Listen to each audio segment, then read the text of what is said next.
They called it order. A lattice of laws stretched across 10,000 star systems, enforced by a council older than most civilizations' written history.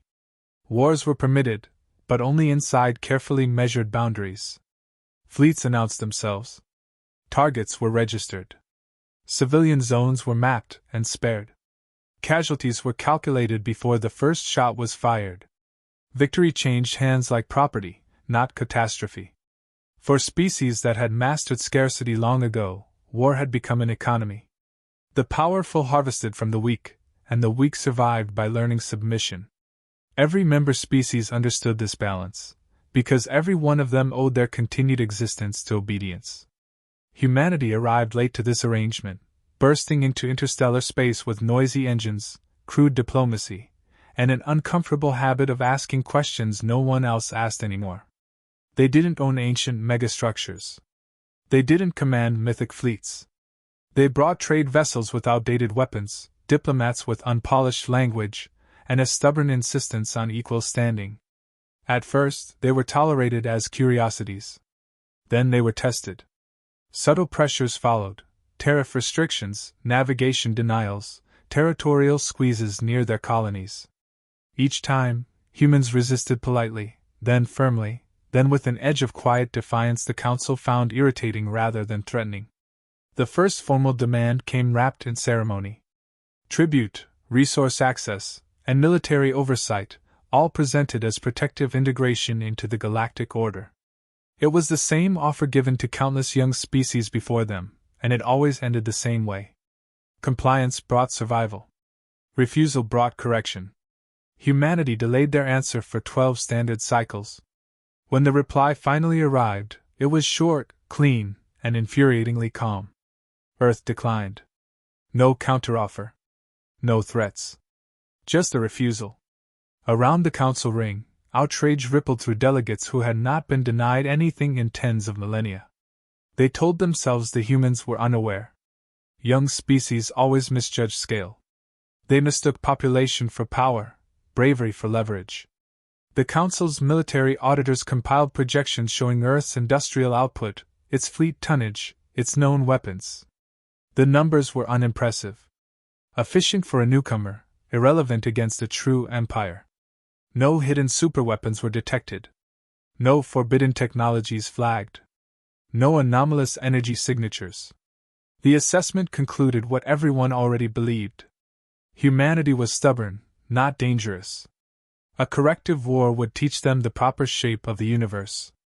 Authorization passed without debate. A limited enforcement campaign was approved. No extermination rights. Minimal system disruption. Capture of orbital defenses. Removal of planetary shipyards. A surgical operation meant to end with a revised treaty and a silent example for other emerging species watching from the edges of Council space. The designated empire accepted the contract with confidence. Their fleets had ended rebellions older than Earth's radios. Their admirals trained on opponents who had forgotten what desperation felt like. Across Council space, the announcement spread as a footnote. Another small war. Another correction. Another species learning the difference between aspiration and permission. Economies adjusted. Betting markets opened on surrender timelines. Even sympathetic observers expected Earth to fold after its first major orbital loss. Human diplomats were quietly removed from auxiliary networks. Trade routes were rerouted in advance. The galaxy prepared for a brief disturbance followed by a return to profitable normalcy. No one asked what kind of species refuses when the only alternative it has ever been shown is submission. No one reviewed the contradictions in human signals. The way their culture glorified sacrifice while their industry optimized for scale, the way their histories spoke less about victory and more about survival at any cost. The Council's models assumed that fear always accelerated surrender. They had no variable for defiance that grew stronger under pressure. No field existed in their projections for a species that did not view war as a transaction. When the attacking fleet finally crossed into human territory under formal banners of enforcement, the council chamber was half empty. To them, the decision had already resolved itself. Earth would be diminished, corrected, and folded neatly into the long ledger of compliant worlds. The warning signs were there in a dozen ignored metrics and 1,000 dismissed human records. But by the time the first shots were authorized under Council law, the last chance to stop the war had already passed. The first human systems fell under targeting locks within minutes of entry, and the invading admirals expected panic. Instead, traffic patterns dissolved with mathematical calm. Civilian transports vanished into pre-planned corridors. Defense platforms did not cluster around capitals. They dispersed, drawing the fleet inward like a net loosening on purpose. For 12 minutes, no human warship returned fire. That silence unsettled veterans far more inside. When return fire came, it did not target shields or flagships. Human strikes severed logistics first. Fuel tenders ruptured in synchronized lines. Munition carriers vanished without warning flares. Command relays went dark in cascading sequences that ignored hierarchy. The fleet retained its weapons, its armor, its pride, and lost the ability to move, resupply, or coordinate in real time. The pattern repeated across every contact. Boarding teams launched expecting rigid corridors and formal surrender points. They found rotating bulkheads, collapsing gravity wells, and corridors that rewrote themselves underfoot. Every meter advance cost time, heat, and lives. Human defenders did not hold ground as territory. They delayed as a function, trading space for minutes with a precision that felt rehearsed long before first contact. Kill ratios inverted, but momentum never shifted. Orbital strikes meant to cow population centers hit empty skylines. Entire cities had migrated underground or outward into vacuum-hardened arcs months earlier. Energy budgets that should have shattered morale instead illuminated absence. Broadcast channels filled with evacuations already completed, shelters already sealed, hospitals already preloaded. The attackers achieved total dominance over space that no longer held the people they sought to terrify. Fear found none. Surface battles unfolded without traditional front lines. Civilian factories converted into automated arsenals within hours, stamping munitions beside medical shipments without pause. Retired cargo haulers emerged armored and weaponized, piloted by volunteers who broadcast casualty waivers before departure. There was no announcement of mobilization. The mobilization had already happened, distributed across infrastructure rather than paraded across parade grounds. Every system node behaved like a battalion. Alien doctrine relied on visible command authority. Human war structure dissolved that target entirely. No single flagship loss slowed operations. No decapitation strike produced collapse. Decisions propagated through redundant civilian-military hybrids that treated disruption like weather, not catastrophe. The invaders suffered their first true strategic failure when they realized there was no center to break, only a mesh that absorbed impact and grew sharper afterward. Loss reports stopped making sense. Vessels listed as destroyed transmitted again days later under new transponder ghosts. Wreckage fields bloomed with traps that activated at salvage range. Even victory zones consumed resources faster than conquests replaced them. The invaders were winning every engagement in isolation and losing the war as a system, a contradiction no doctrine engine could reconcile. Attrition climbed while momentum bled away. The first alien world believed itself safely distant from human reach. Its fall rewrote assumptions in a single night. Kinetic impacts arrived without fleet presence, guided from deep space by quantum-linked arrays seeded years before. Shipyards folded inward. Reactors quenched into artificial singularities. The population survived in orbiting arcs, alive to witness their industrial sun erased without a single human vessel in visual range nearby. Emergency negotiations opened across encrypted channels that hours earlier had dismissed Earth as non-compliant debris. Humans acknowledged none of them. The only transmission allowed through appeared simultaneously on every captured relay, identical in timing and tone. It contained no legal arguments, no threats, no terms. Only a simple declaration that reframed every engagement already burning across Council space. The words were brief, impossible to misread. By the time analysts translated the strategic implications, supply failures cascaded across the invasion front. Prisoners spoke not of defeat but of containment, as if their own victories were irrelevant. Somewhere between the first Silence shipyard and the vanishing of a second Empire's refinery moon, the galaxy's quiet markets began to sense a truth no council vote could cancel. Humans were not defending, only closing. Humanity stopped answering engagements one by one and shifted into sequence annihilation. Fleets that had chased targets now found entire corridors erased ahead of them. Lines of retreat collapsed into expanding kill lattices. The war inverted. Humans no longer reacted. They scheduled extinction the way others scheduled supply convoys now. Hidden shipyards ignited inside gas giants, their pressure shells tearing open to release fleets never logged in any registry. Drives burned black as gravity folded around them. Fleets emerged where no approach vectors should exist. Enemy sensors failed to resolve arrivals because arrivals were no longer meaningful at that scale. Human command redistributed authority downward until every vessel carried strategic autonomy. Captains acted without permission and without hesitation. Artificial war corps built from civilian codebases calculated outcomes at population scale, not battlefield scale. Where enemy doctrine asked how to win engagements, humans asked which civilizations would still exist afterward later.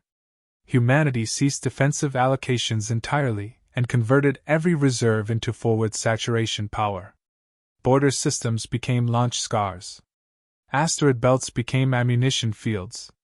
The sky itself functioned as an armory.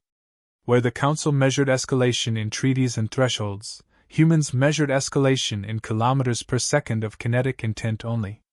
The empire that had initiated enforcement vanished from strategic relevance within 40 standard hours. 12 core systems lost structural integrity in sequential pulses too precise to be panic-driven. Political change shattered faster than fleets. Admiralty voices went silent one by one as their capitals folded inward under engineered gravitational overload. Council envoys raced toward channels that had once carried formal ceasefires as ritual obligations. They arrived to silence. Human systems rejected priority keys that had ended wars for millennia. The galaxy learned that authority encoded through tradition meant nothing to machines taught conquest mathematics by extinction margins alone and final. The first counteroffensive aimed at Earth never reached its approach limits. It dissolved across overlapping interdiction volumes seeded months earlier in dead space. No human fleets presented themselves for glory. Only cascades of autonomous strikes intersected with enemy vectors until thrust became heat and navigation became memory of lost momentum. Humans did not broadcast victory. They issued allocation orders. Entire sectors darkened as energy grids collapsed under perfectly timed destruct sequences. Artificial nights spread across enemy constellations. Survival migrated into scattered refuges that could not rebuild industry fast enough to matter. Warfare transitioned from clash to arithmetic for inevitable collapse. The psychological shift followed faster than material loss. Species accustomed to negotiated defeats experienced something unknown: irrelevance. Appeals to law returned only silence. Appeals to mercy returned only progress metrics. Panic transformed into disbelief, and disbelief hardened into terror as worlds learned that humans no longer processed surrender as variable. The Council finally comprehended the scale of misjudgment when secondary empires attempted opportunistic strikes and vanished within days. This was no retaliation spiral. This was sanitization. Humans were burning instability out of the galactic structure itself, cauterizing borders by removing every actor still willing to gamble on annihilation at all. Star charts updated faster than diplomacy could react. Zones of absence spread where inhabited systems had once pulsed with economic life. Refuge traffic overwhelmed neutral corridors. Older species began evacuating archives deeper than any war vaults, realizing for the first time that history had become a casualty of human method. Some within the Council argued that humanity sought dominion. Others finally understood the deeper pattern. Humans were not advancing for control. They were advancing for closure. There would be no restored balance, no returning to managed conflict. The age of regulated war had ended the moment Earth was corrected permanently. The last surviving enforcement captains transmitted records not of defeat but of realization. They reported a species that never learned how to stop when survival became the objective. In trying to teach humans the rules of war, the galaxy had accidentally taught them that rules no longer existed for anyone. The council chamber no longer resembled an institution. Seats emptied faster than they could be reassigned. Entire delegations vanished mid-session as their home systems went dark. Translation drones failed to keep up with the flood of emergency transmissions coming from collapsing empires that had once enforced order with ceremonial precision. Panic did not arrive as a wave. It arrived as fragmentation, every species breaking toward its own survival vector without coordination. An ancient observer species that had not stood from its seats in 20,000 cycles finally activated its voice. Its representative carried the weight of archives older than the council itself. The statement was short and stripped of diplomacy. Humans were not new. They were reset. Long before the current galactic order, a precursor humanity had reached interstellar maturity, clashed with powers that no longer existed, and burned itself down rather than submit. What remained was a regrown civilization that carried extinction-coded instincts buried so deep that only total war could awaken them again. That knowledge shattered the last illusion of containment. Humanity had not broken the rules. Humanity had simply exited the framework where rules mattered. Every escalation model collapsed. Every theoretical ceasefire window closed retroactively. The Council issued its final broadcast across every known frequency band, untranslated, unsoftened, unfiltered. Never bring humans to war. Not as foes. Not as allies. Not as tools. The sentence propagated faster than any decree before it, carried by panic instead of protocol. It spread too late. 3 coalition fleets attempted synchronized preemptive strikes, believing mass force might still impose hesitation. They were erased through layered denial fields that converted thrust into confinement and firepower into self-intersection. No survivors transmitted surrender codes. No debris fields normalized. The fleets simply ceased to interact with spacetime in a way that allowed retrieval. The warning followed those losses like an epitaph. Human operational patterns shifted again, not outward in conquest but inward in compression. Instead of advancing fronts, zones of impossible silence bloomed around destabilized regions. Weapons no longer targeted ships or industries but thresholds where reconstruction could begin. Generators failed before recovery crews could land. Orbital rings disintegrated the moment fabrication reached replacement scale. The war became one of preventing resurrection rather than producing destruction. Species that had ruled through millennia of tribute learned the terror of static. They were not conquered. They were disconnected. Trade routes decayed. Communication webs fell into asynchronous delay. Economic gravity collapsed. Entire cultural identities that depended on dominance evaporated as if they had never existed. Humanity did not occupy the vacuum left behind. It rendered the vacuum permanent. Civilian populations survived in the ruins. That was the most devastating realization. Cities remained. Atmospheres held. Biospheres endured. Only the scaffolding of interstellar power was removed with clinical restraint. Billions lived to understand precisely what they had lost and why they would never regain it. In place of annihilation, humans delivered historical paralysis. The Council attempted to reconvene with reduced quorum. Less than a third of the original seats responded. Of those present, most represented polities already stripped of projection capability. Motions were proposed and abandoned within the same breath. Authority presupposed enforcement, and enforcement no longer existed. Every attempt at unified response died against the unspoken truth that retaliation was indistinguishable from suicide. Across silent stars, the warning continued to echo. It became doctrine in refugee flotillas, carved into hull plating by escaping engineers. It replaced prayer in species that had never worshipped. It formed the basis of new law codes written for civilizations that would never again risk producing a reason for Earth to look their way. Human transmissions remained scarce and precise. No speeches. No justification. Only boundary declarations carrying coordinates that no fleet was permitted to cross without consequences that no longer required explanation. The galaxy adjusted not through agreement but through instinctive compliance. By the time the last Council archive sealed its final record, the warning had already evolved into common survival knowledge. War itself had not been outlawed by humanity. It had been made obsolete by proximity. The galaxy learned that violence still existed everywhere, but not near the one species that had finally demonstrated what the end of escalation truly meant. The maps were redrawn without celebration, only quiet compliance, as dead zones replaced former trade nexuses and jump beacons were powered down by consensus no one dared challenge. Humanity did not annex, did not tax, did not administer. It simply enforced distance. Systems learned to exist inward again, economies shrinking to survivable scales, ambition trimmed until it fit beneath a single, unbreakable condition now universal. Earth resumed traffic with a restraint that frightened observers more than any fleet. 8 corridors opened toward worlds stripped of industry, carrying reactors, medicine, and seed vaults under flags that permitted no escort interference.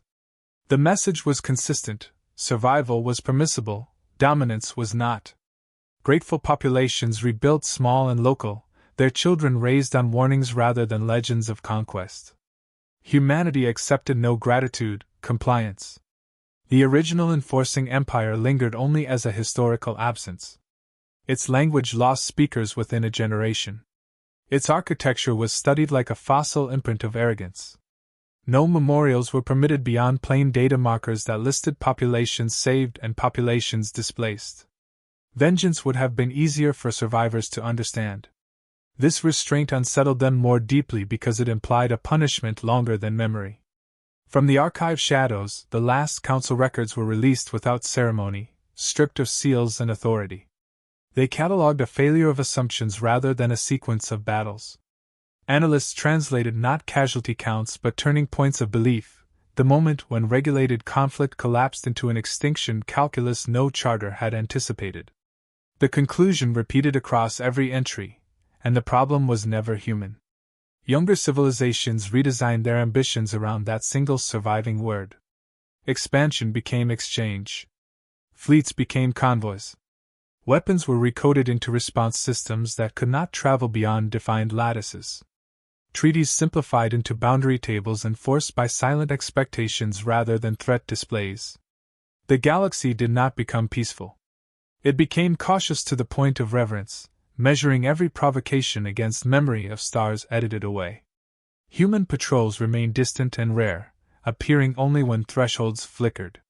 They carried no insignia of rule and issued no demands of tribute.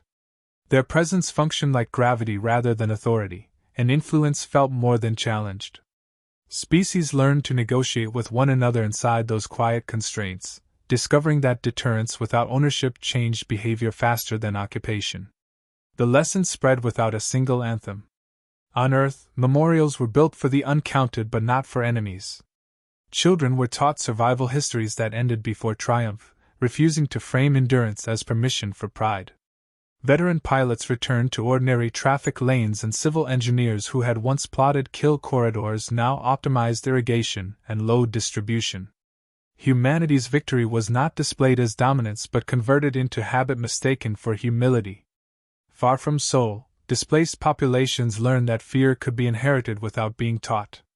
They traced supply lines back to Earth and found no statues, no broadcast monuments, only shipment schedules and boundary coordinates that never changed. Some hated the species that ended their empires. More feared the idea of needing them again. Dependence became the last taboo. Independence became the only left. The phrase that once moved as a warning hardened into a law without authorship.